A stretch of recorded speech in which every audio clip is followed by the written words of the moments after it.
पधारो मारा गुरुजी पधारो, पधारो पधारो मारा गुरुजी पधारो, पधारो पधारो मारा गुरुजी पधारो, पधारो पधारो मारा गुरुजी पधारो, पधारो पधारो मारा गुरुजी पधारो।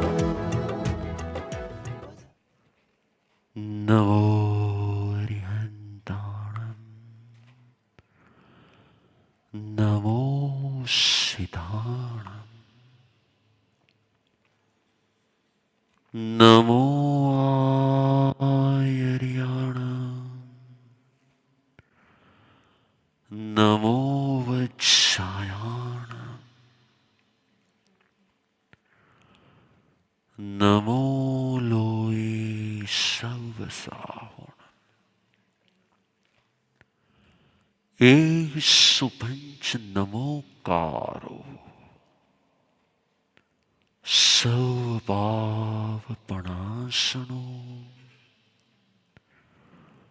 मंगलाणं च सर्वेषां परमं हवै मंगलम्, परमं हवै मंगलम्। देवानुप्रियो, जीवन की इस यात्रा में कोई स्वजन बनकर आता है, कोई स्वजन बनकर आता है, कोई सज्जन बनकर आता है। अनेकानेक संयोग मिलते रहते हैं, लेकिन कई संयोग ऐसे होते हैं जो स्व की ओर ले जाने वाले होते हैं, और कई संयोग ऐसे होते हैं जो पर की ओर ले जाने वाले होते हैं। स्व की ओर ले जाने वाले संयोग, जिसके पास जिसका पूर्ण सद्भाग्य खिला होता है ना, उसे स्व के पास ले जाने वाले संयोग मिलते हैं। और जिसके पास स्व के साथ स्व के पास ले जाने वाले संयोग मिले हो ना, वही स्वयं को सद्भागी मान सकता है।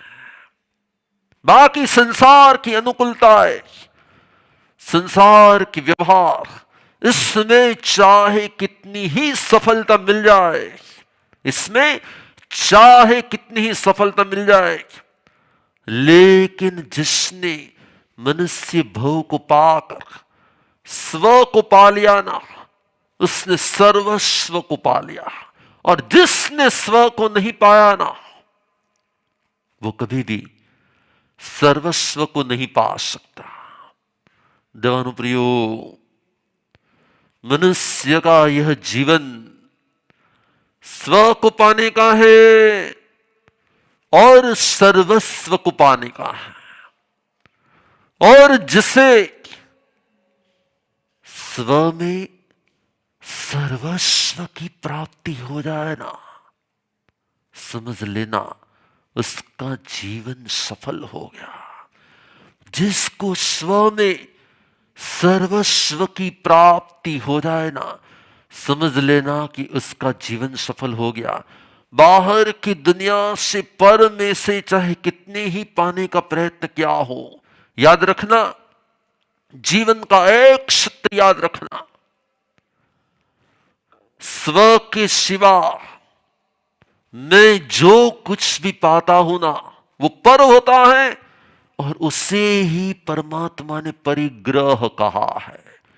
पर को पाने की चाहत, पर को पाने की इच्छा और पर को अपना बनाने का मोह, इससे ही परमात्मा ने परिग्रह कहा है। सबके साथ प्रेम कहा है, लेकिन कहीं पर भी परमात्मा ने पर को अपना बनाने की प्रोसेस नहीं कही है। बहुत ही समझने जैसा है। मैत्री सबके साथ, मैत्री सबके साथ, लेकिन अपनत्व क्या होता है? ममत्व। ममत्व किसी के भी साथ नहीं, ममत्व किसी के भी साथ नहीं, अपनत्व ममत्व किसी के साथ नहीं। मैत्री, मैत्री की व्याख्या वो है, मैत्री की व्याख्या वो है कि जिसमें, मैत्री की व्याख्या वो है जिसमें सबके प्रति समभाव है, जिसमें सर्व के प्रति संभाव है, सर्व के प्रति संभाव है, सर्व के प्रति संभाव है, किसी के भी प्रति ये मेरा, जिसका कोई मेरा होता है ना, वो कभी किसी के साथ मैत्री नहीं कर सकता। जिसका कोई मेरा होता है ना, उसका कोई पराया होता है। जिसका कोई मेरा नहीं होता ना, उसका कोई पराया नहीं होता। और न मेरा और न पराया, ऐसी भावना जब प्रकट हो जाती है ना, उसे ही कहा जाता है मैत्री भावना। और ऐसी मैत्री भावना के, ऐसी मैत्री भावना के स्वामी थे कौन? जिसमें सभी की आत्माओं की चिंता थी, ऐसी जिनकी भावना थी, वो थे मां स्वामी जय विजया जी महासती जी। उनका एक सूत्र था कि खुद के आत्मा की चिंता नहीं, उसे तो स्वार्थ कहा जाता है। सभी की आत्माओं की हित चिंता, उसके हित की चिंता, उसके सुख की चिंता नहीं। देखो, ज्ञानी के हर शब्द में रहस्य होता है, ज्ञानियों के हर शब्द में एक रहस्य होता है। उन्होंने दूसरों के सुख की चिंता नहीं कहा, सुख की चिंता करती है वो मां होती है, लेकिन हित की चिंता करती वो मां स्वामी जैसे होते हैं। ये बहुत ही समझने जैसी बात है। सुख की चिंता, મારા દીકરા જમ્યું કે નહીં, મારા દીકરા પાણી પીધું કે નહીં, એના કપડાં બરોબર છે કે નહીં, એ ભણે છે ને બરોબર, એના પર્સન્ટેજ બરોબર આવશે ને, એનું આમ થશે ને, એનું આમ થશે ને। जिसमें ममत्व की भावना होती है वहां पे सुख की चिंता होती है। और जहां पर आत्महित की भावना होती है ना, वहां ममत्व शून्य हो जाता है और एक आत्म मैत्री स्टार्ट हो जाती है। और इसलिए आज ऐसे ही एक आत्मा की तृतीय पुण्य स्मृति का अवसर है। आज ऐसे ही एक आत्मा की तृतीय पुण्य स्मृति का अवसर है। हम इसे पुण्य स्मृति क्यों कहते हैं? क्योंकि स्मृति दो प्रकार की होती है, एक होती पाप स्मृति और एक होती पुण्य स्मृति। ये समझने जैसा शब्द है। जहां મારા મમ્મી મને બહુ પ્રેમ કરતા હતા, એમને મારી માટે બહુ લાગણી હતી, હવે એમનું ક્યાં હશે, અત્યારે ક્યાં હશે ખબર નથી, પણ બસ એને છેલ્લી ઘડી સુધી મારું નામ લીધું, બસ મારું નામ લેતા લેતા એણે વિદાય કરી। देवानुप्रियो, इससे पुण्य स्मृति नहीं कहा जाता, इससे रागजन्य, इससे राग स्मृति कहा जाता है। जहां राग स्मृति होती है ना, वहां पाप स्मृति होती है। और जहां पर गुण स्मृति होती है ना, जहां गुण स्मृति होती है ना, उससे कहा जाता है पुण्य स्मृति। और इसलिए आज मां स्वामी की पुण्य स्मृति का अवसर है, क्योंकि हम गुणों को याद कर रहे हैं। याद रखना, मां स्वामी को याद करना यह गलत बात है। मां स्वामी को याद करना ना वो गलत बात है, लेकिन उनके गुणों को याद करना, उनकी क्वालिटीज को याद करना, उनके अंदर के जो भाव थे, जो ज्ञान था, जो प्रेरणा थी, जो संदेश था, उससे याद करना ना, उससे पुण्य स्मृति कहा जाता है। देवानुप्रियो, जब भी गुरु को हम व्यक्ति बनाते हैं ना, तब हम व्यक्ति को कुआं बना देते हैं, तब हम गुरु को कुआं बना देते हैं। लेकिन जब हम गुरु के तत्व को जानते हैं ना, गुरु के तत्व की अनुभूति करते हैं ना, तब हम गुरु को सागर बना देते हैं। कुआं अपने घर का होता है और कुएं के ऊपर मालिकी होती है, सागर के ऊपर मालिकी नहीं होती कभी। આ મારો કૂવો છે તમે કહી શકો, આનું પાણી મારું છે તમે કહી શકો, મારા માટે છે કહી શકો, અને આ કૂવાનું પાણી હું પીવું છે એમ કહી શકો।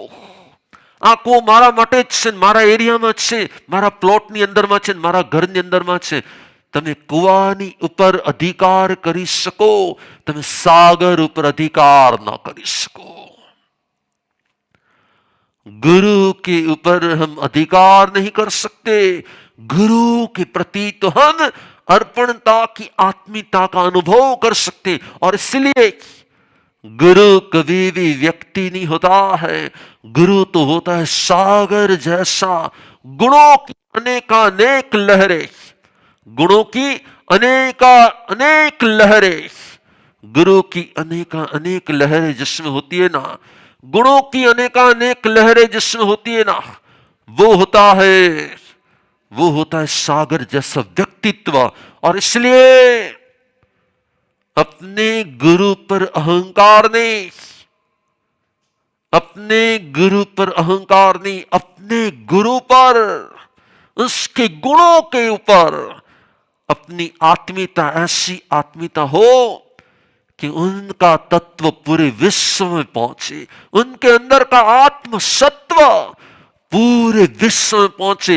ऐसी जब सद्भावना प्रकट होती है ना, तब उसे शिष्य कहा जाता है। नहीं मारा गुरु, मारा एकलाना गुरु, તમે મારી સાથે વાત કરજો, તમે મને બોલાવજો, તમે મારું નામ લેજો અને તમને મારા માટે જ હોય, હું એમનો ખાસ છું। याद रखना, हेलो, गुरु के लिए जो खास होता है ना, वो गुरु के लिए त्रास होता है। हेलो, जो गुरु के लिए खास होता है ना, वो गुरु के लिए त्रास होता है। और इसलिए मुझे गुरु के पास रहना है, मुझे गुरु को खास नहीं बनाना है, और मुझे गुरु का खास नहीं बनना है। अमे गुरुदेवना छे ने अंगत छे, अमे गुरुदेवना खास छे ने, अમને હું ગુરુદેવને કહું એટલે यस, याद रखना, तत्व के ऊपर अधिकार करना ये हमारा अज्ञान होता है। तत्व के ऊपर अधिकार करना ये हमारा अज्ञान होता है, ये हमारा अंधकार होता है, ये हमारा अहंकार होता है। तत्व तो विश्वव्यापी होना चाहिए, तत्व तो विश्वव्यापी होना चाहिए। और इसलिए हर शिष्य की एक ही फर्ज होती है, इसलिए हर शिष्य की एक ही फर्ज होती, क्या? मुझे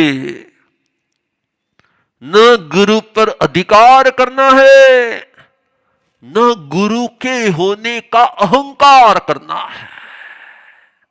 नहीं, हमारा गुरु तो बहुत समर्थ छे, हमारा गुरु એટલે તો એની પાસે એવો પાવર્સ કે બધું, नो,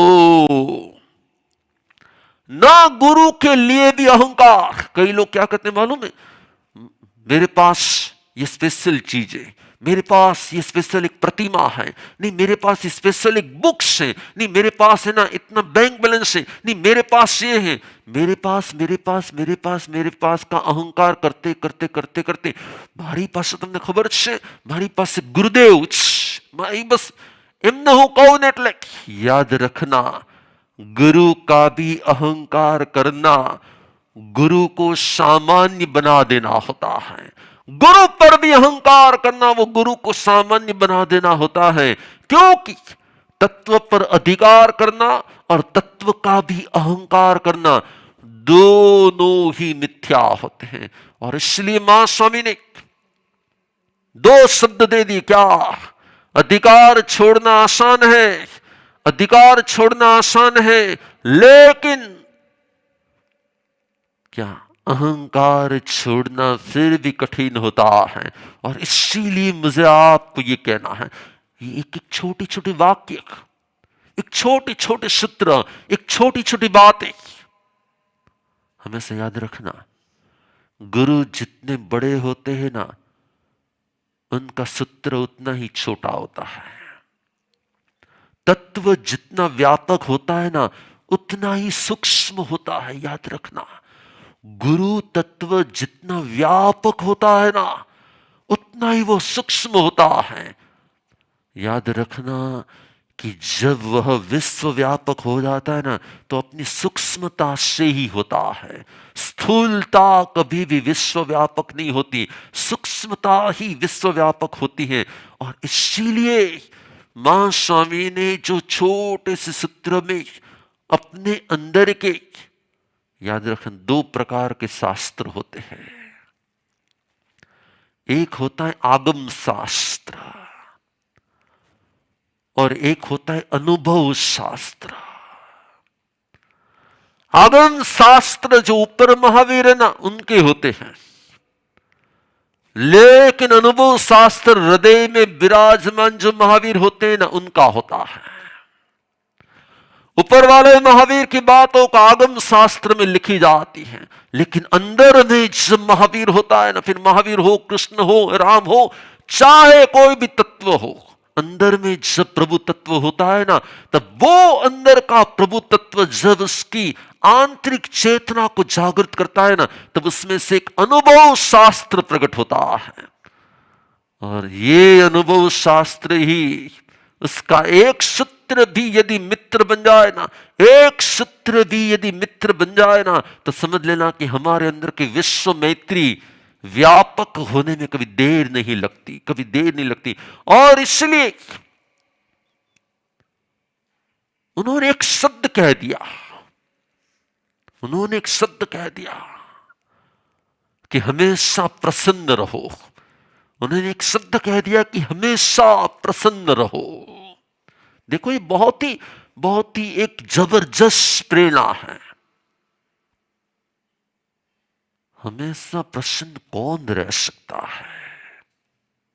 हमको तो लग गया, उन्होंने कहा हमेशा स्माइलिंग रहू। आपने कितनी बार सांभळिए छी कि स्माइलिंग रहू, बट जब हम उसे लाइफ में इंप्लीमेंट करते हैं ना, तब मालूम पड़ता है कि ऑलवेज स्माइलिंग में रहने के लिए ऑलवेज एम्प्टी रहना पड़ता है। ऑलवेज स्माइलिंग वही रह सकता है जो ऑलवेज एम्प्टी रहे। एम्प्टी की व्याख्या क्या होती है? आम कीधुं आम बोला था कि आम करे आम न करवू छे, आलू करे छे, आप बरोबर नहीं करता, आप बरोबर करे छे। जो दूसरे का बार बार जज होता है वो एम्प्टी नहीं होता, और जो एम्प्टी होता है ना, उससे परवास से पर हो जाता है। और जब वो परवास से पर हो जाता है ना, तभी वह हमेशा के लिए ऑलवेज स्माइलिंग की अवस्था में आ जाता है। उसके कानों को बहुत कुछ स्पर्शता है, लेकिन उसके हार्ट को सब कुछ नहीं स्पर्शता।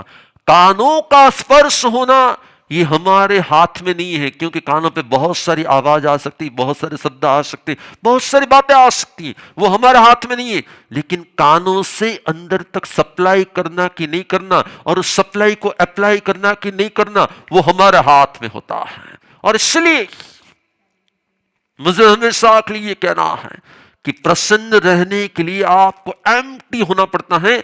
और मां स्वामी एक ऐसा व्यक्तित्व थे, एक एवा व्यक्तित्व હતા કે અંદરમાં ઘણું હતું છતાંય ખાલી હતા, અને ખાલી હતા છતાંય ભરેલા હતા। યાદ રાખજો, જેની ભીતરની ભૂમિકા ખાલી હોય છે ને, ત્યાં સદગુણો ઉગતા હોય છે। પણ ભીતરની ભૂમિકામાં જેની અંદરમાં કેટલો કચરો ભરેલો હોય ને, ત્યાં સદગુણોને ઉગવાની, ત્યાં સદગુણોને ખીલવાની, ત્યાં સદગુણોને વિકસવાની કોઈ તક મળતી નથી। અને એટલા જ માટે કોઈ પૂછ્યું કે સાધના એટલે શું? સાધના એટલે શું? અને મા સ્વામીએ કીધું ખાલી થઈ જાવની સાધના છે, ખાલી થઈ જાવની સાધના છે। અને જે ખાલી થઈ શકે છે ને, એ જ પૂર્ણ રૂપે ભરાઈ શકે છે। જે અધૂરા ખાલી થાય છે ને, પૂર્ણ રૂપે ક્યારે ભરાઈ શકતા નથી, એ પૂર્ણ રૂપે ક્યારેય ભરાઈ શકતા નથી। चिंतननी धाराओं मां स्वामीनी एक एक वातो, एक एक घटनाओं, एक एक प्रसंगो, एमना जीवननी एक एक वातो आ हूँ एमनी पुण्य स्मृति करी रह्यो छुं। याद राखजो, मैं एमनी व्यक्ति स्मृति न करी, मैं एमनी पुण्य स्मृति करी। केम के व्यक्ति स्मृति में क्यांक ने क्यांक राग होय छे, पण गुण स्मृति में एक मैत्री भाव होय छे। केम के एनाथी आपणी अंदरमां मंगलता प्रगट थाय छे। રાગના અંતમાં હંમેશા મમત્વ પ્રગટ થાય છે અને મૈત્રીના અંતે હંમેશા મંગલતા પ્રગટ થાય છે.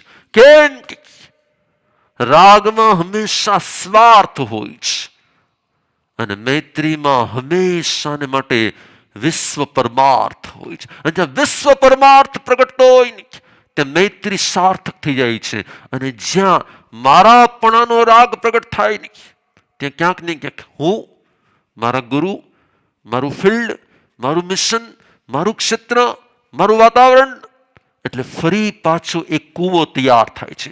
પાણી તો કૂવામાં પણ હોય ને પાણી તો સાગરમાં પણ હોય જ, પરંતુ ફરક એક જ છે કે જ્યાં આપણે એક ફિલ્ડ સાથે એટલા એની આસપાસમાં જ રહીએ છીએ ને તો આસપાસમાં રહેવાવાળી વ્યક્તિ ક્યારેય આર પાર જઈ શકતી નથી.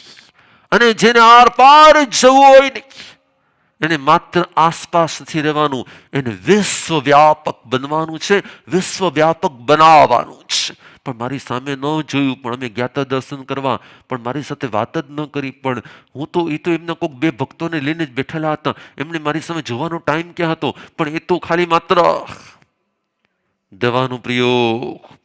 याद रखना हमेशा के लिए जब भी हम जाते ना तब हम उनके अवग्रह में जाते हैं. अवग्रह की व्याख्या होती कि उनके वाइब्रेशंस का फील्ड. जब हम वाइब्रेशंस के फील्ड में चले जाते हैं ना, फिर वो सिर्फ आंखों से सामने देखे कि ना देखे, फिर वो मुंह से दो शब्द बोले कि ना बोले, फिर वो तो सभी स्थूल बातें होती हैं. सूक्ष्मता में जो प्रवेश कर जाता है ना, वो विश्व व्यापकता में प्रवेश करवाता है. और जो विश्व व्यापकता में प्रवेश करता है वो कुएं में नहीं रहता, वो फिर सागर के समान हो जाता है. आपको क्या लगता है? आपके लिए सानिध्य क्या है? कुआं है कि आपके लिए सानिध्य सागर है? याद रखना, सागर हमेशा के लिए प्राकृतिक होता है, वो नेचुरल होता है. किसी ने सागर बनाया, कोई कह सकता है कि यस मैंने है ना सागर का मैन्युफैक्चरिंग किया? एक भी पर्सन कभी कह सकता है कि मैंने सागर का मैन्युफैक्चरिंग किया? यहाँ पे बोर्ड लगाया हुआ, यहाँ पे तख्ती लगाई हुई, कौन सी तख्ती लगाई कि ये सागर, ये दुबई का, ये यहाँ का सागर मैंने बनाया हुआ है? कोई कभी कह नहीं सकता, क्योंकि सागर का कोई मैन्युफैक्चरिंग नहीं, तो वो नेचुरल होता है. कुएं के ऊपर लिखा जाता है आ कुओं में बनाવ્યો, આ કૂવો મેં આટલા ખર્ચે બનાવ્યો, આ કૂવામાં મેં આટલા પથ્થર કાઢ્યા, આ કૂવામાં મેં આટલી મહેનત કરી, આની માટે મેં આ કર્યું, આની માટે મેં આ કર્યું, આની માટે મેં આ કર્યું. દવાનો પ્રયોગ. तत्व तो सागर जैसा होना चाहिए, तत्व कभी कुएं जैसा नहीं होना चाहिए. और जब तत्व पूरे अस्तित्व में व्याप्त हो जाता है ना, तभी हमें गुरु तत्व की अनुभूति हो जाती. महास्वामी ने एक जोरदार एक शब्द एक बात कही थी कि તમારાથી બીજાનું ભલું ન થાય તો કાંઈ નહીં. वो एकदम असल गुजराती भाषा बोलने वाले थे, પણ બીજાનું ખરાબ તો ન જ ઈચ્છવું. આ એમનું એક જબરજસ્ત વાક્ય હતું कि बीजानु भलो न था तो काई नहीं. लेकिन असल गुजराती काठियावाड़ी गोंडल की भाषा में इसको कहा जाता है, खराब शब्द के लिए कहा जाता है कि इन्हू भूंडू तो न जीछू. ये असल गुजराती भाषा होती है, लेकिन शब्द की व्याख्या अलग है. अपने स्वार्थ में यदि हम जी रहे हैं नो प्रॉब्लम, अपने स्वार्थ में भी यदि हम जी रहे हैं ना तो नो प्रॉब्लम. महासवी की एक जबरदस्त बात थी कि अपने स्वार्थ के लिए भी कभी किसी का अहित नहीं होना चाहिए. स्वार्थ हो सकता है सभी के अंदर में, कम ज्यादा सभी के अंदर में हो सकता है, लेकिन मेरा स्वार्थ ऐसा ना हो जो दूसरों के लिए अहित का कारण हो, जो दूसरों के लिए अहित का कारण. ऐसा स्वार्थ नहीं होना चाहिए.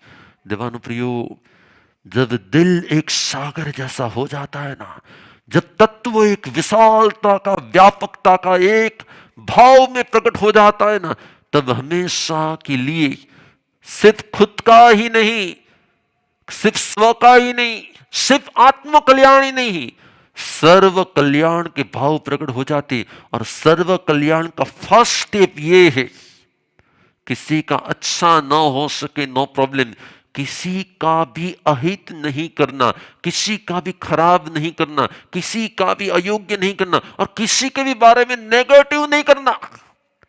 ये उसकी शुरुआत होती है, ये उसकी शुरुआत होती है। सर्व कल्याण की शुरुआत में पहले नेगेटिविटी को काटा जाता है और फिर पॉजिटिविटी को प्रगटाया जाता है। पहले नेगेटिविटी को काटा जाता है और फिर पॉजिटिविटी को प्रगटाया जाता है।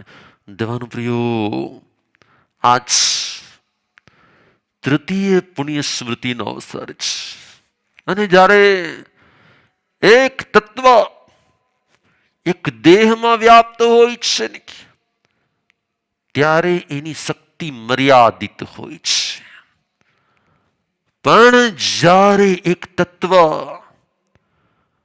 દેહ મુક્ત બને છે ને ત્યારે એની શક્તિ અને સામર્થ્ય અમર્યાદિત લેવલમાં આવવા લાગે છે.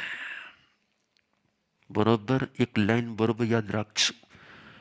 દેહમાં જ્યારે કોઈ તત્વ હોય છે ને ત્યારે તેની ઉર્જાની મર્યાદા હોય છે,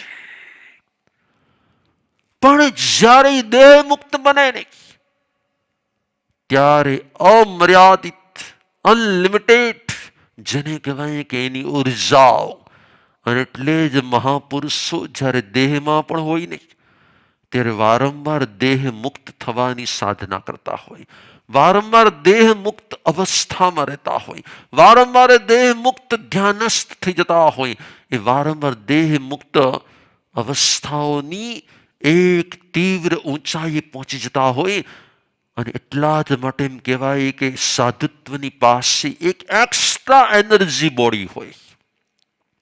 અને એક્સ્ટ્રા એનર્જી બોડીને આહારક બોડી કહેવાય છે, જે માત્ર ને માત્ર સાધક પાસે જ હોય છે. અને જે સાધક પાસે એક્સ્ટ્રા એનર્જીક બોડી આવી જાય છે ને એની ઉર્જાઓ અસામાન્ય બની જતી હોય છે. દેહમાં રહેલો કોઈ પણ શ્રેષ્ઠ આત્मा, देह में रहा हुआ कोई भी श्रेष्ठ आत्मा, उनकी ऊर्जा में एक मर्यादा का लेवल होता है. लेकिन जब वह देह मुक्त हो जाता है ना तब उनकी ऊर्जा अमाप हो जाती, अमाप हो जाती, अमाप हो जाती है. देवानुप्रियो, और इसलिए स्वयं में जैसे जैसे गहराई में हम जाते हैं ना आत्मा की उस अमाप ऊर्जाओं का एहसास प्रारंभ हो जाता है. जैसे जैसे हम पर से पर होते जाते हैं ना वैसे वैसे आत्मा की उस अमाप ऊर्जाओं का हम एहसास करना शुरू कर देते हैं. और जैसे उसका एहसास होता है ना तुरंत हमारा आत्मविश्वास अनेक गुना हो जाता है. क्योंकि जब किसी व्यक्ति को मैं राइट वे पर हूं, मैं राइट ट्रैक पर हूं, इस प्रकार का कॉन्फिडेंस आ जाता है ना तो उसकी साधना की स्पीड बढ़ जाती है, उनकी आत्मिक लेवल की स्पीड अनेक गुना हो जाती है. और इसीलिए हमने ऐसे ऐसे महापुरुषों का अनुभव किया और करना है जो देह होने पर भी देहातीत होते हैं. कभी कभी क्या होता है मालूम है, हमारे आसपास में ऐसा कोई दिव्य तत्व होता है लेकिन उनके देह के द्वारा ही हम उनका दर्शन करने का बचपन से ही एक रूटीन प्रोसेस करते रहते हैं. अपने आसपास के ऐसे दिव्य तत्वों की जब भी हम उसके पास में भी जाते हैं ना, किसी ने पूछा कि तीर्थंकरों के पास जाकर भी यदि आत्मा में चेंज क्यों नहीं आता, क्योंकि हमने उनको हमेशा के लिए देहिक रूप से ही देखा. हाँ, देह में आत्मा की शुद्ध अवस्था का रिफ्लेक्शन होता है, इसलिए उनके चेहरे पर, उनके भावों पर वो रिफ्लेक्शन दिखाई देता है. लेकिन वास्तविकता में देह के पास नहीं, उनके अंदर की ऊर्जाओं के पास जाना होता है. और मैंने ऐसे ऐसे सिद्ध पुरुषों का जैसे जैसे अनुभव किया ना तब तब ये वस्तु रियलाइज होती जाती है कि मां स्वामी जैसे आत्मा, ऐसे ऐसे जो भी सिद्ध पुरुष, जो सिद्ध आत्माएं थी, वो देह में तो सामान्य रूप में रहते थे, क्योंकि जब कोई रत्न होता है ना, आपको मालूम है जवेरी क्या करते हैं? हमारे महासदी कहते हैं कि जवेरी, उसके ऊपर मैं ऐसा मानता हूं जो सुयोग्य जवेरी होता है ना, એ હંમેશા માટે પોતાની પાસે હીરા કે રત્ન હોય ને, એને ચિથરામાં વીંટી રાખે. ગુજરાતી में कह रहा हूं, એને ચિથરામાં વીંટી રાખે. રત્નને ચિથરે વીંટીને રાખવું એ સાધકની ઉત્તમ સાધક દશા છે. રત્નને ચિથરે વીંટી રાખવું એ સાધકની ઉત્તમ સાધક દશા છે. આ શબ્દની, આ લાઈનની વ્યાખ્યા એ હોય કે મહાપુરુષો હંમેશાને માટે, સિદ્ધ તત્વો હંમેશાને માટે સામાન્ય દેહાકૃતિમાં પોતાના ઉત્તમ આત્મ તત્વને વીંટી રાખતા હોય છે. સામાન્ય દેહાકૃતિમાં પોતાના ઉત્તમ આત્માને વીંટી રાખતા હોય છે.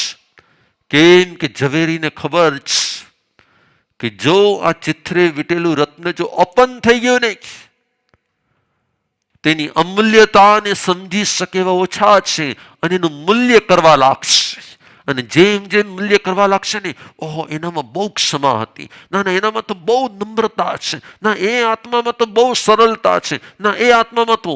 યાદ રાખજો, આપણે મહાપુરુષોના ગુણગ્રામ પણ કરશું નહીં તો માપી માપીને ગુણગ્રામ કરશું કે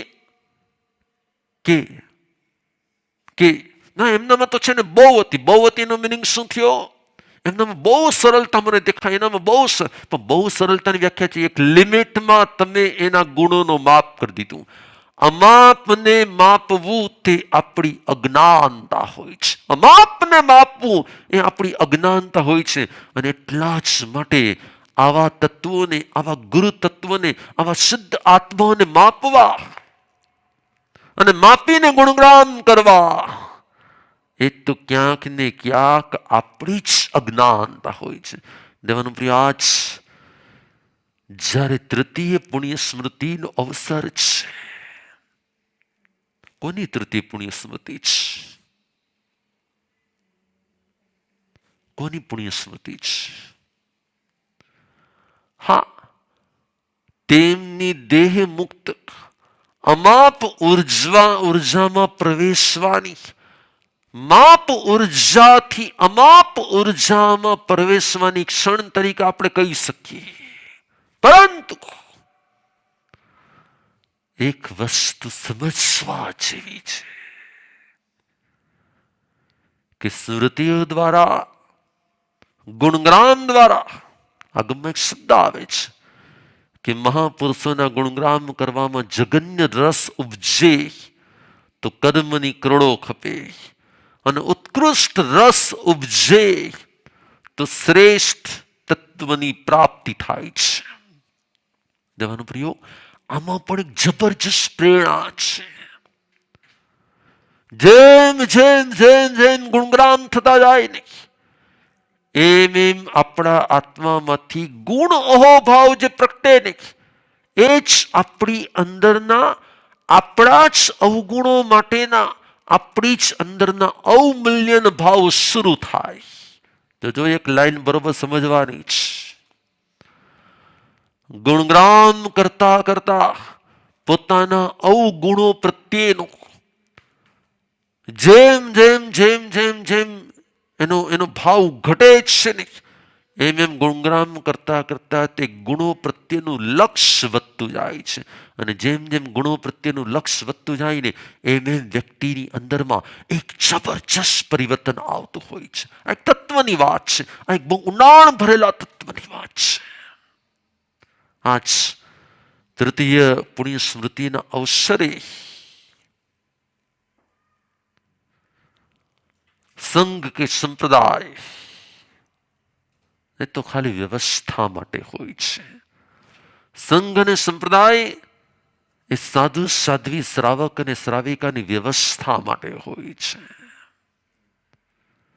શ્રેષ્ઠ તત્વોનો ક્યારેય કોઈ સંપ્રદાય નથી હોતો. શ્રેષ્ઠ તત્વોનો ક્યારેય કોઈ સંપ્રદાય નથી હોતો, કેમ કે સંપ્રદાય હંમેશા એક લિમિટેડ પ્રોસેસ છે, અને સાધના અને સાધક દશા અનલિમિટેડ અમાપ પ્રોસેસ છે. અમાપ પ્રોસેસ છે. અમાપ અને પ્રોસેસ યાદ રાખજો. આ બે શબ્દોનું પાછું તમારે કોમ્બિનેશન યાદ રાખવાનું છે. પ્રોસેસ ક્યારેય માપીને નથી હોતી. પ્રોસેસ હંમેશા માટે પુરુષાર્થ. જ્યારે અમાપતાને વરે છે ને ત્યારે તત્વ અનંત બની જાય છે. પ્રોસેસ જ્યારે માપીને હોય ને ત્યારે તત્વ ક્યારે અનંત ન બની શકે. પણ જ્યારે અમાપ પ્રોસેસમાં જઈને, અમાપ પુરુષાર્થમાં જઈને ત્યારે જ તે અનંત બની શકે છે. દેવાનો પ્રિયો, એક લિમિટમાં રહેવું, એક લિમિટમાં રહેવું, એક વ્યવસ્થામાં રહેવું, એ વર્તમાનની ભલે પરિસ્થિતિ હોય, પરંતુ ચાહે શ્રમણ સંઘ હોય કે ચાહે ગોંડલ હોય, ચાહે અજરામર હોય કે ચાહે બોટાદ હોય, આ નામ તો ખાલી એક વ્યવસ્થા માટે છે. ચાહે સંઘાણી હોય કે ચાહે ગોપાલ હોય, આ બધા નામ તો એક વ્યવસ્થા પૂરતા, એક સિસ્ટમને ચલાવવા માટેના નામ છે. યાદ રાખજો, અનામની દિશામાં જવાવાળા સાધકને નામ સાથે વધારે કોઈ અટેચમેન્ટ નથી હોતું. અનામ તરફ જવાવાળા સાધકોને નામ સાથે ક્યારેય વધારે કોઈ અટેચમેન્ટ નથી હોતું. અને એટલે જ મા સ્વામી અમારા હતા કે મા સ્વામી તમારા હતા, મા સ્વામી એમના હતા કે મા સ્વામી કોના હતા, યાદ રાખજો, તત્વ હંમેશા સર્વત્ર હોય છે. તત્વ હંમેશા સર્વત્ર હોય છે. અને એટલા જ માટે તત્વ સર્વનું હોય છે. તત્વ ક્યારેય કોઈ એકનું નથી હોતું. કોઈ તમને પૂછે કે ડુંગરસિંહ મહારાજ સાહેબ કોના હતા, તમને કોઈ પૂછે કે આ કોનું હતું, મેં તમને વચમાં પણ કહી દીધું કે કુવા ઉપર તમે માલિકી બોર્ડ લગાડી શકો, સાગર ઉપર ક્યારેય કોઈ માલિકી બોર્ડ હોતા નથી. એટલા જ માટે જે સર્વનું હોય છે એના જ માટે સર્વત્ર સદભાવ હોય છે. જે સર્વનું હોય છે એના માટે સર્વત્ર સદભાવ હોય છે, અને જે કોઈકનું હોય છે એના માટે કોઈકને જ સદભાવ હોય છે. તમારા ગુરુને તમારે શું કરવું છે?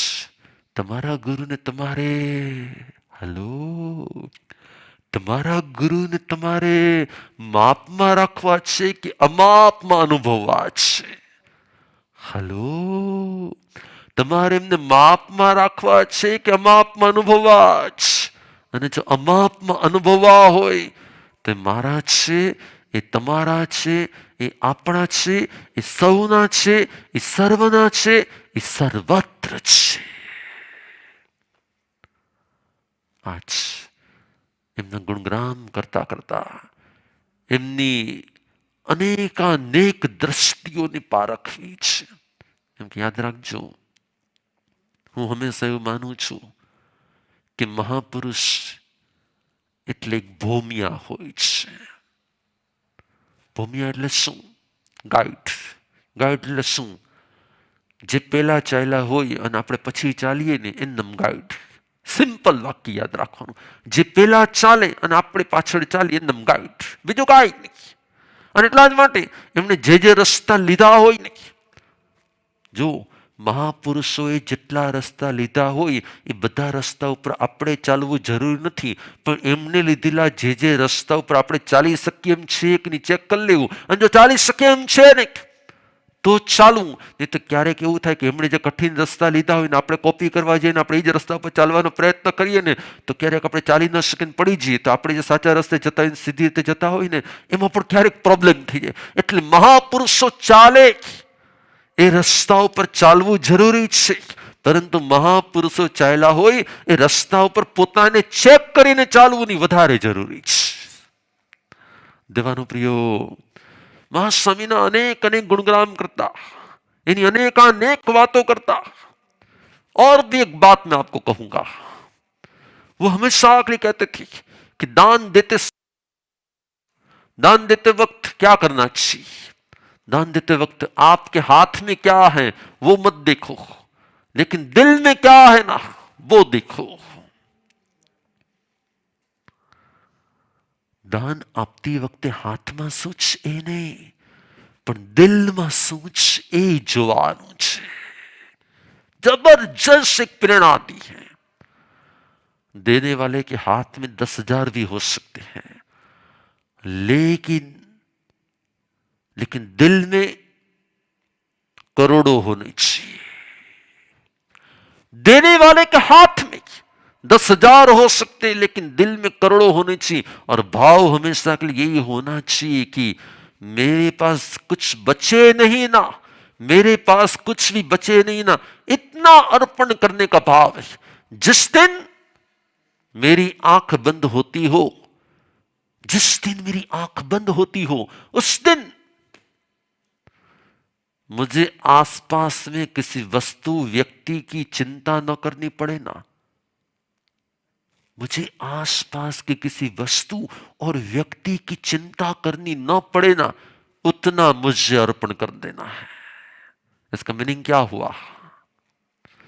यदि दिल हमारा ब्रॉड होता है ना, तभी हम इस स्थिति में आ जाते हैं जहां सर्वस्व अर्पण करने के बाद भी कल की चिंता ना हो. जिसमें खुद के कल की चिंता होना, आज उसका दान अमाप नहीं हो सकता. जिसमें कल की चिंता ही ना रहे और फिर भी मैं देता ही रहूं, उससे कर्ण कहा जाता है. कर्ण हमेशा के लिए कल की चिंता नहीं करता. कर्ण कभी कल की चिंता नहीं करता, और जो कल की चिंता खुद नहीं करता ना, उसके कल की चिंता खुदा करते हैं. जो कल की चिंता खुद नहीं करता ना, उसकी कल की चिंता खुदा करते हैं. और इसीलिए मुझे ये कहना है आपको कि देने वाला ऐसा हो कि मेरे हाथ में क्या है वो चेक न करे, लेकिन मेरे दिल में क्या है वो चेक करता रहे. मां स्वामिनी આવી तो तुम्हें जुओ ने तो अलग अलग प्रेरणाओं, इसको क्या कहा जाता है? शास्त्र नहीं, अनुभव शास्त्र कहा जाता है. क्या कहा जाता है? अनुभव शास्त्र. अमाप में से जो निकलता है ना, वो होता है अनुभव का शास्त्र. और जीवन जीने पर कैसे कैसे अनुभव होते हैं. देखो मैं है ना, मां स्वामीનો જન્મ ક્યાં થયો તો, માं स्वामी અહીંયા આવ્યા હતા, પછી એમણે અહીંયા દીક્ષા લીધી, પછી એમણે આ કર્યું ને આ કર્યું. એ વ્યક્તિની વાત છે. આપણે વ્યક્તિ સાથે સંબંધ નથી, આપણે એમના વ્યક્તિત્વ સાથે સંબંધ છે. ગુણગ્રામ વ્યક્તિત્વના ગુણગ્રામ હોય છે, એમની જ્ઞાન ધારાના ગુણગ્રામ હોય છે, એમની ક્ષમતાની ધારાના ગુણગ્રામ હોય છે, એમના ચારિત્ર્યના ગુણગ્રામ હોય છે, એમની આત્મ અનુભૂતિઓના ગુણગ્રામ હોય છે. દેવાનું પ્રિય, આજ समय बहुत फास्ट चलता है, और कभी कभी ऐसा मौका मिलता है कि एक भावधारा अलग होती है. और ऐसी जब भावधारा ऐसे अमाप भावों के साथ जुड़ जाती है ना, मैं सुबह सुबह में आज बहुत ही जल्दी जब इस भावधारा के चिंतन में था कि एक व्यक्ति माप से अमाप की दिशा में कैसे पहुंच जाता है, उनके अंदर की क्षमताओं का विकास कैसे हो सकते हैं. और मुझे एक ही आवाज आई, क्या? जे मारामा छे ते तारामा छे, जे मारामा छे ते तारामा छे. मुझे लगा कि जैसे प्रभु कह रहे हैं जे मारामा सितारामा छे, जैसे कि महास्वामी कह रहे जे मारामा सितारामा छे, जैसे कि अनुपम तत्व कह रहे कि जे मारामा छे. और मुझे एक ही हुआ कि यदि उनके पास ऐसी क्षमता है और वो कह रहे कि तेरे में एक क्षमता है, तो मेरा और आपका एक ही पुरुषार्थ होना चाहिए. क्या? मेरा और आपका एक ही पुरुषार्थ होना चाहिए. क्या? गुणगान करते करते सिर्फ गुणगान करते नहीं रहना है. गुणगान करते करते हमेशा के लिए गुणगान नहीं करना है. पहली तिथि आવીને गुणगान करશું, બીજી तिथि आવીને गुणगान करશું, ત્રીજી तिथि आવીને गुणगान करશું, ચોથી तिथि गुणगान. नो, ગુણગાન કરતા નથી રહેવાનું, ગુણોનું ગામ બનાવી દેવું છે. સંભળાઈ દેવું છે, પોતાને ગુણોનું ગામ બનાવી દેવું છે. ओके, उनके अंदर की ये एक स्थिति बहुत जोरदार थी, उनके अंदर की ये भाव जोरदार थे. याद रखना, બધું બહુ જમવા જઈએ ને તો બધું પચે કે ન પચે. કોઈક એક આઈટમ જમવાની, એક આઈટમ પચાવવાની, એમ કોઈ એક ગુણ લેવાનો, એક ગુણને પેલા આત્મસાત કરવાનો. એક ગુણમાં તમે 100% ક્લિયર થઈ જાઓ ને, નેક્સ્ટ નેક્સ્ટ નેક્સ્ટ. સાધનાનો આ જ એક ક્રમ બનાવવાનો.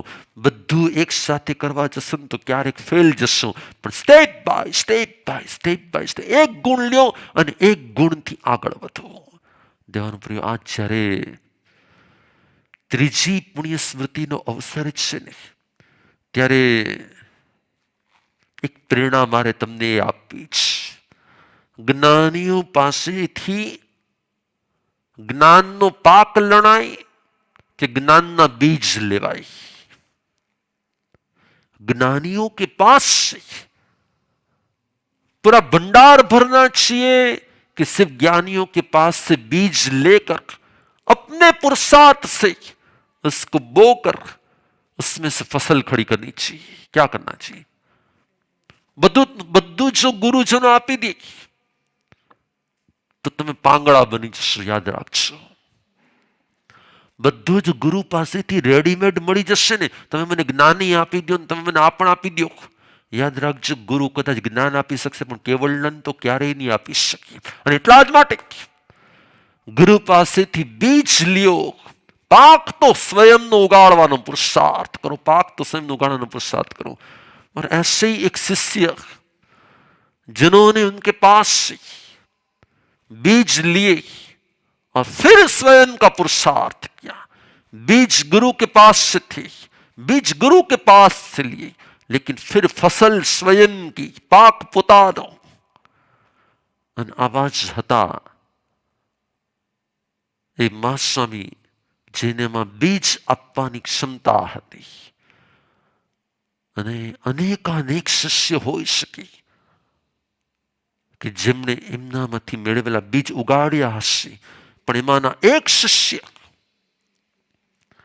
જેમણે ગુરુનું માત્ર નામ રોશન કરવાની ભાવના નહીં, પણ ગુરુનું તત્વ રોશન કરવાની ભાવના રાખી. માત્ર નામ રોશન કરવાની, તત્વ રોશન કરવાની ભાવના રાખી. અને તમને સૌને ખ્યાલ છે કે એવા વ્યક્તિત્વમાં એક એવું નામ આવે કે જે નામ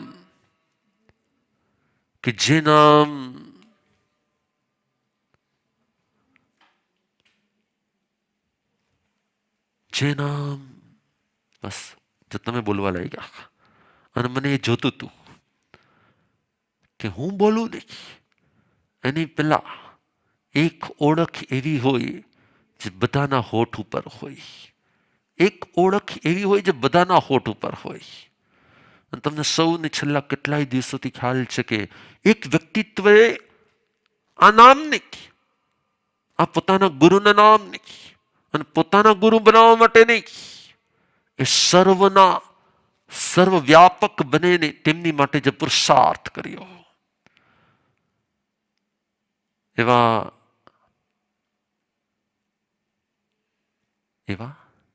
જો તમે બોલી ગયા.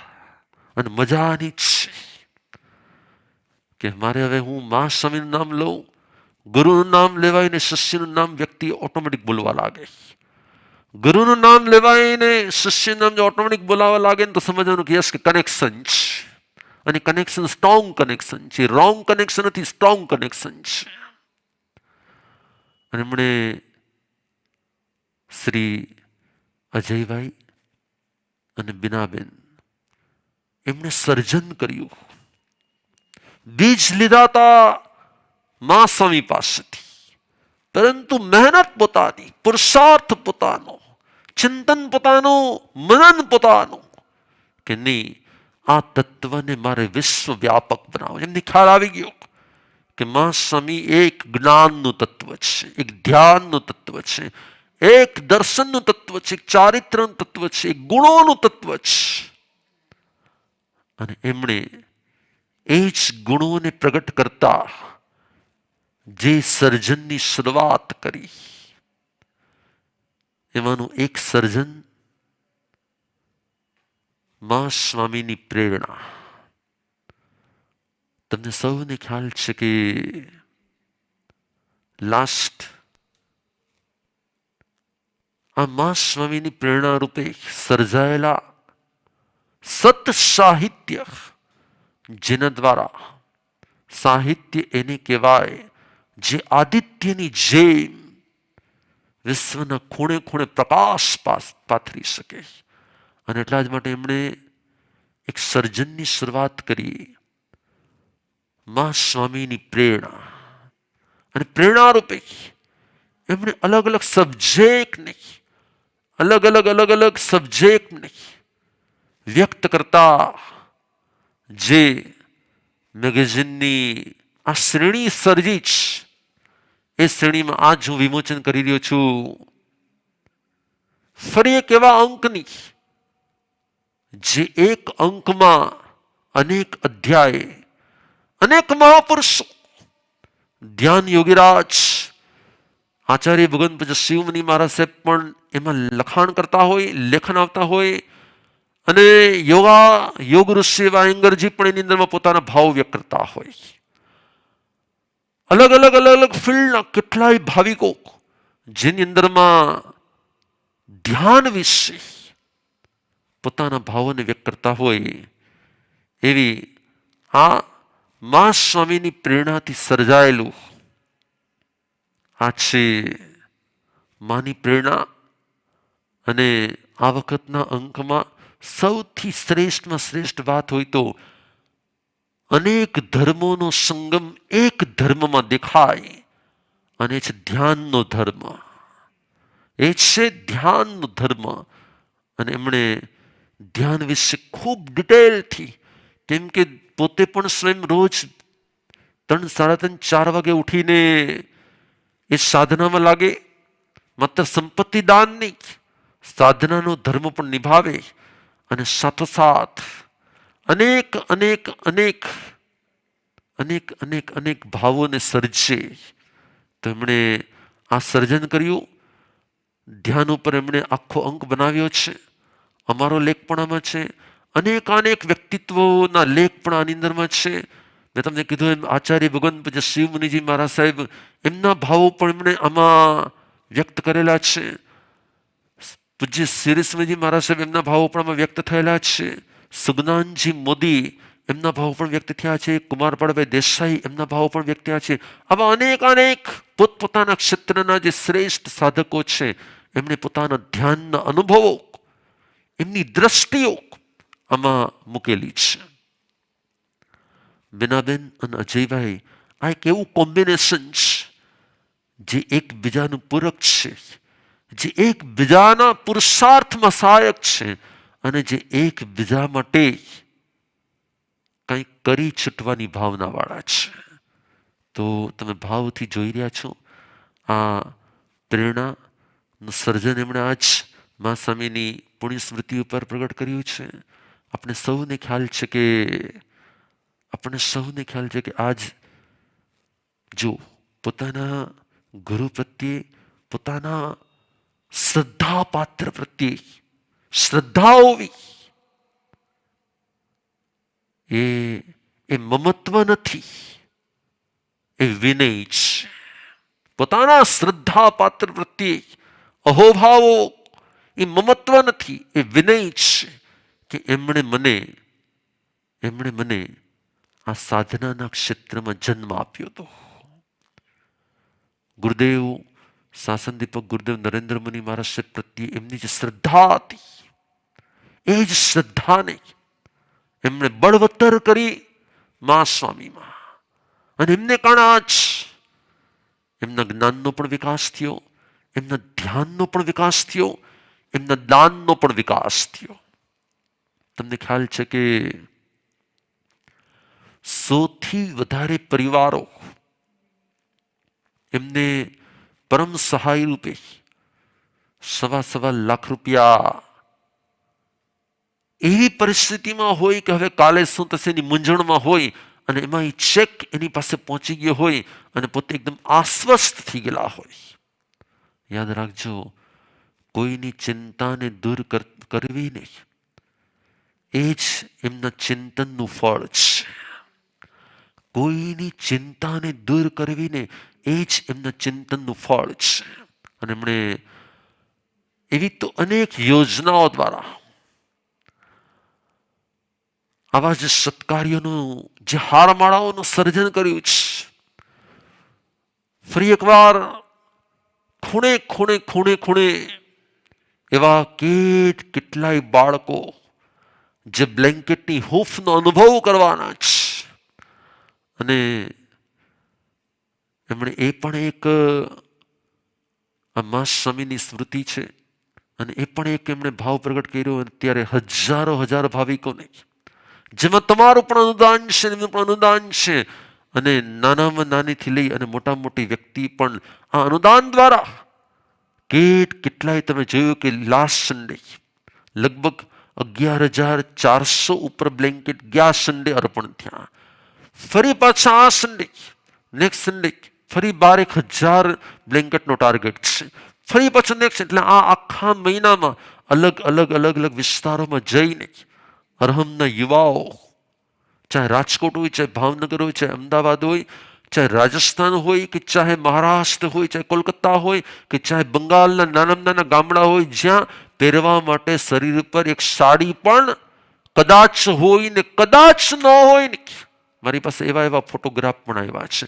એવા લોકોને જ્યારે એ બ્લેન્કેટ ઓઢાડતા હોય અને એ જ એક આવી કડકડતી ઠંડીની વચ્ચેની જે હૂંફ મળતી હોય, યાદ રાખજો, આપણું સમર્પણ એ હોય જે આપણને सातानी दिशा सिखवाड़े.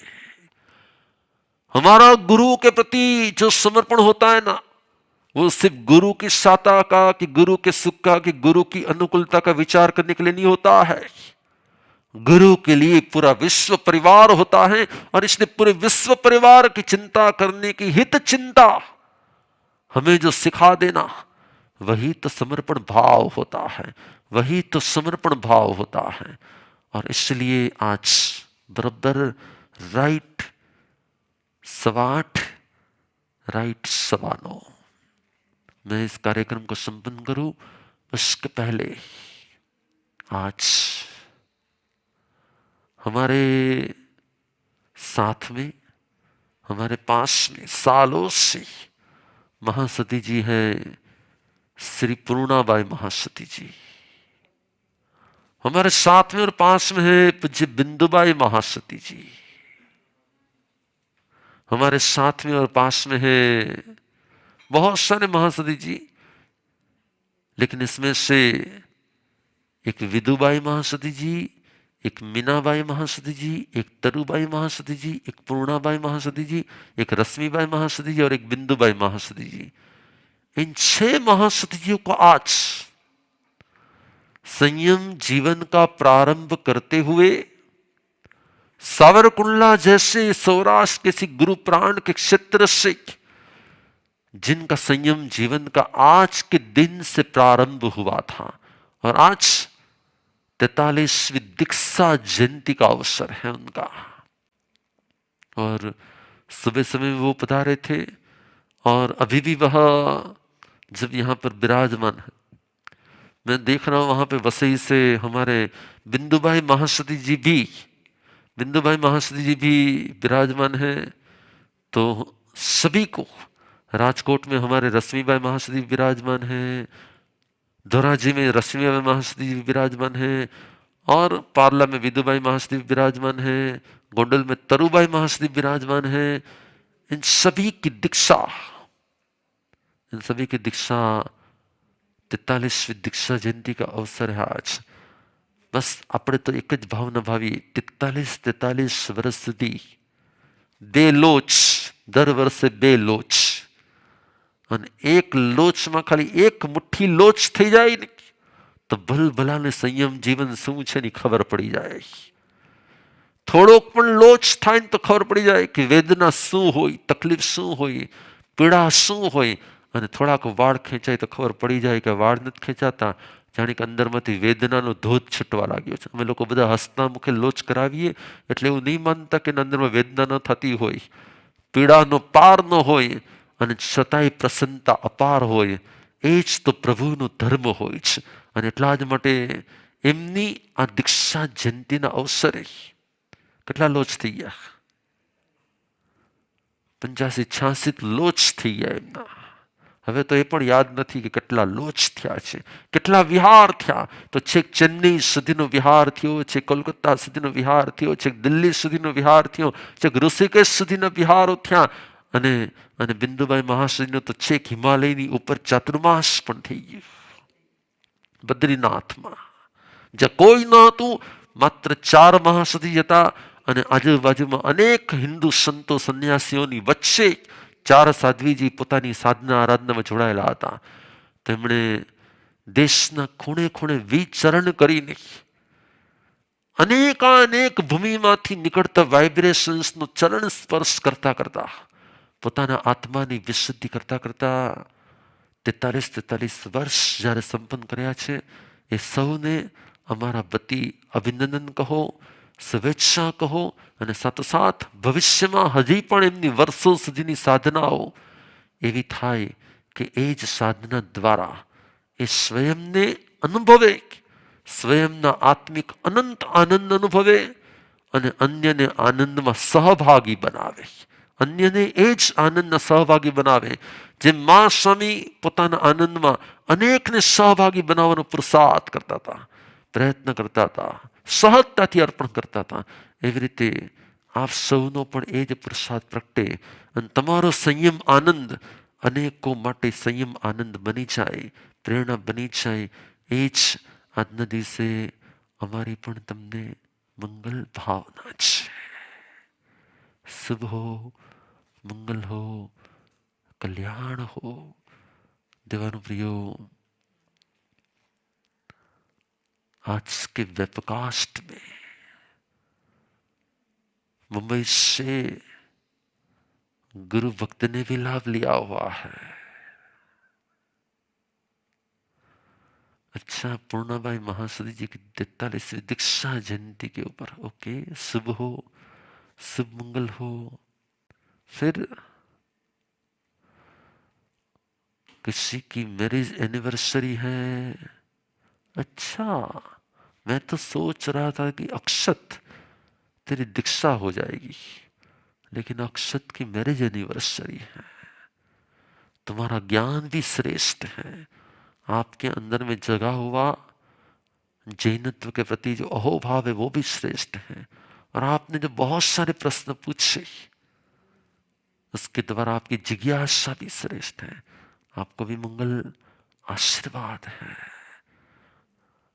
इस भाव को हम परमात्मा के साथ हमारी मैरिज एनिवर्सरी हो जाए, ऐसा कुछ करो. લગન તો સંસારના અનેક કર્યા, લગ્ની પ્રભુ તારી સાથે એવી હોય કે તું વિતરાગી ને હું રાગી કેમ રહી જાઉં, હું તારા જેવો બની જાઉં. और आज सन्मित्रा जी महासती जी का भी जन्मदिन है. शुभ हो. अरुणाबेन और नवीन भाई शाह ने आज के दिन के व्यावज का लाभ भी लिया हुआ है. અને સન્મિત્રાજી મહાસતી પણ એકદમ ભાવથી સંયમ સાધનામાં આરાધનામાં આગળ વધી રહ્યા છે. બહુ નાની વયમાં એની અંદરનો આત્મા જાગૃત થઈ ગયો અને બોરીલીનું એ ચાતુર્માસમાંથી સર્જાયેલી એક આત્મા માટે મોક્ષ માર્ગની કેડીઓ અને એમાંથી પ્રારંભ થયો. તો એનું નામ શું હતું સંસારમાં? હા, શ્રેયા. નામ પણ ભૂલાઈ ગયો મારું તો. એ કુમારી શ્રેયામાંથી પરમ સન્મિત્રાજી મહાસતી રૂપમાં આજે અહીંયા સ્થિર છે. એકદમ આનંદ મંગલપૂર્વક પોતાના એક સંયમના ભાવોને અનુભવી રહ્યા છે. અને સાથોસાથ અહીંયાની સેવા અને વયાવચમાં પણ એટલા જ લાગેલા છે. તમારી સામે આ જેટલી પણ સ્લાઇડ બનીને આવે, જે કંઈ બનીને આવે, જેમાં ક્યાંક ને ક્યાંક એનું દર્શન અને માર્ગદર્શન હોય છે. એની અંદરની આર્ટ એ સેવા રૂપમાં પ્રગટ થઈ રહી છે. તો પરમ સન્મિત્રાજી મહાસતીજી તમને આજ એમના પણ દર્શન થઈ રહ્યા છે. શુભ હો, શુભ મંગલ હો, कल्याण हो.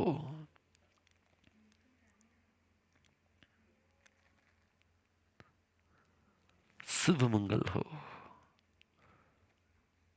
Okay, yes. और मिताली बेन तेजस भाई चौधरी, उन्होंने भी ब्याज का लाभ लिया है। मीना बिन रमेश मकाती, उन्होंने भी ब्याज का लाभ लिया हुआ है। और 25,000 से ज्यादा, इतनी ठंड में, कड़कड़ती ठंड में, जिससे कहा ना कि ऐसे कांपते हुए परिवारों को क्वेस्ट फाउंडेशन की ओर से आज इस महास्वामी की स्मृति के अवसर पर उनको भी सबको ये मेगा ब्लैंकेट अर्पण किए जाने वाले हैं। एक एक एक एक कल जो मेरे पास फोटोग्राफ आए थे संडे के, एक एक छोटे छोटे बच्चे को आप देखोगे ना, जिस प्रकार से वह इतनी ठंड में ब्लैंकेट को लेते ही जैसे उनके चेहरे पर एक अलग प्रकार का स्माइल आ गया था। होता है किसी को द्रव्य लाभ से भी आनंद होता है, हमें तो वो साता पहुंचाने का भी पुरुषार्थ करना है। तो उन्होंने ये भी लाभ लिया है, उनको भी मेरी ओर से मंगल आशीर्वाद है। उपवास ऐम्बिल एकासनापरन्ति विहंपि आहारम पचखाण असनम खैमम समद बुगणम सहस्रागरणम सवसमाहिवत्यागरणम। वो श्री रामे। कल 16 तारीख है ना, यस। तो कल सुबह का तो हमारा जो ज्ञान क्लास चल रहा है वो चल रहा है, और फिर वापस स्पेशल 10 से 11:30 बजे तक जिनकी 2 बेटियों ने भी दीक्षा का मार्ग लिया, जिनके संतान ने भी संयम का मार्ग लिया, और फिर अपने जीवन को सार्थक करते हुए જેમણે પોતાના જીવનની અંત ઘડીમાં સંથારો ગ્રહણ કરીને, દીક્ષા ગ્રહણ કરીને, પંચ મહાવર ધારણ કરીને બોરીવલી વર્ધમાન સ્થાનકવાસી જૈન સંઘના આંગણે જે એમનો દીક્ષા મહોત્સવ થયો અને પછી એમનો જે સંથારો ચાલ્યો, હજારો ભાવિકોની જે લાઈન લાગતી તેમ દર્શન કરવા માટે, પણ એ પોતાના જે સંભાવમાં હતા, એક એક દિવસ એમણે જે સંભાવની આરાધના કરી, એમણે જે એક એક દિવસ સંભાવમાંથી જે ભાવો પ્રગટ કર્યા, એમની પુણ્ય સ્મૃતિ સંથારો જાણે કે ભવ ભવના આત્મ સંસ્કારો, આ સબ્જેક્ટ પર આવતીકાલ 10 થી 11:30 એમની 24મી પુણ્ય સ્મૃતિનો અવસર છે. આપણે એમને પણ અનુભવ કરશું. કાલે એ પણ એક સ્પેશિયલ પ્રોગ્રામ છે, અને ગુરુવારનો તો ગુરુવાર એ બોધ છે જ. એટલે હમણાં ઉપર એક પછી એક ફરી પાછું હું આવી રહ્યો છું. શુભ હો, મંગલ હો, જોડો હાથ. નમો રિહંતાણમ, નમો સિદ્ધાણમ, નમાયરિયાણમ, નમો વજ્જાયાણમ, નમો લોએ શબ્દસાહુણમ. શદારી મંગલમ, અરિહંતા મંગલમ, સિદ્ધા મંગલમ, સાહુ મંગલમ, કેવલી પનત્તો ધમો મંગલમ. शरारी लुगुत्तमा, रिहंता लुगुत्तमा, सिधा लुगुत्तमा, साहु लुगुत्तमा, केवली पनत्तो दमो लुगुत्तमो. चतारी शरणं पवज्जामि, अरिहन्ते शरणं पवज्जामि, सिद्धे शरणं पवज्जामि, साहु शरणं पवज्जामि, केवली पनत्तं धमं शरणं पवज्जामि. 4 शरणांत खरणा मंगल करना, अवर शरण नहीं कोई, जो भव्य प्राणी आदरे, अक्षय अविचल पद हो.